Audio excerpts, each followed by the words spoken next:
En France, l'espérance de vie après 50 ans est la plus élevée en Europe, chez les femmes notamment. Pourtant, le nombre d'années vécues en bonne santé reste inférieur à celui de plusieurs pays. Mais rassurez-vous, il est toujours temps d'agir. Professeur Fabrice Denis, vous êtes cancérologue au Centre de cancérologie de la Sarthe et président de l'Institut de e-santé INES. Vous êtes passionné par le bien vieillir. Plus que ça, vous êtes un scientifique du bien vieillir. Bien vieillir, ça passe, on l'a dit, par bien manger, plus bouger, bien dormir. Et tout ce que vous avez expliqué pour compléter ce propos et vraiment avoir une vie équilibrée. Mais on pense aussi peut-être à des traitements, à des médicaments qui doivent accompagner ce bien vieillir. Bien sûr. Alors, il y a des médicaments qui sont déjà bien connus, dont on sait qu'ils augmentent l'espérance de vie en bonne santé. C'est notamment les médicaments pour lutter contre l'hypertension artérielle, pour éviter des AVC. Ils évitent d'avoir des AVC, des problèmes cardiovasculaires. Il y a bien sûr les médicaments qui visent à baisser le cholestérol, qui ont aussi eu un impact positif. Donc ça, c'est déjà connu. Et puis, il y a des choses qui sont moins connues et qui commencent à émerger depuis quelques mois ou 1 ou 2 ans.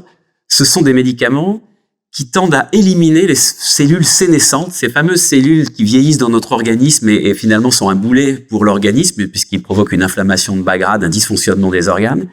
Et des premières molécules assez innovantes semblent apparaître pour détruire ces cellules.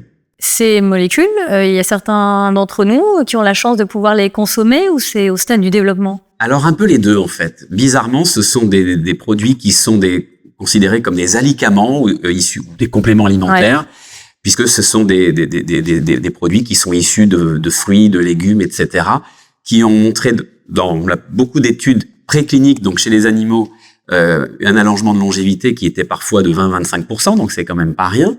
Et puis chez l'homme, les essais cliniques arrivent avec des essais randomisés qui commencent à donner des résultats assez amusants, voire incroyables.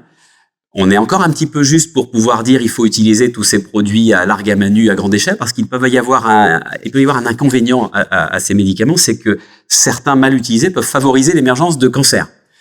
Donc il faut être très prudent et d'où l'intérêt d'un suivi médical dans ces aspects de longévité et de médicaments. Quand on parle, professeur, de bien vieillir, on pense aussi à prendre des vitamines, aux compléments alimentaires en général. Est-ce que ça, c'est utile?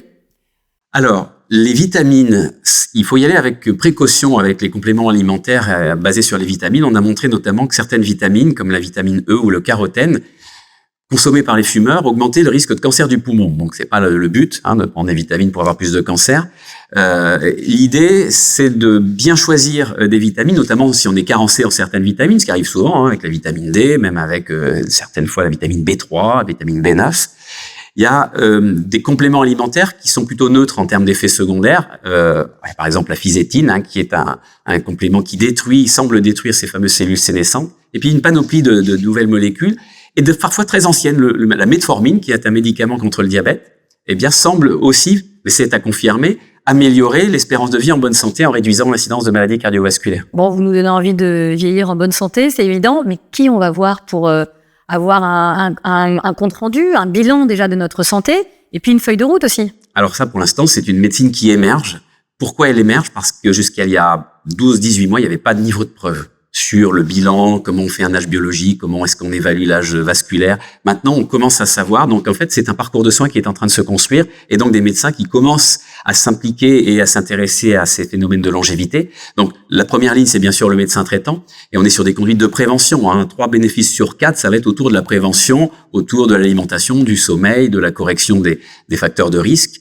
Mais pour aller plus loin en termes de médicaments, effectivement, il faut que la plupart des médecins non formés se forment et toujours à l'idée qu'on ne peut pas donner n'importe quoi, car sinon, ce que l'on gagne potentiellement en longévité, on peut le perdre sur l'incidence de pathologies qui peuvent être augmentées par certains de ces compléments alimentaires. C'est une vraie révolution, en fait, cette science de la longévité.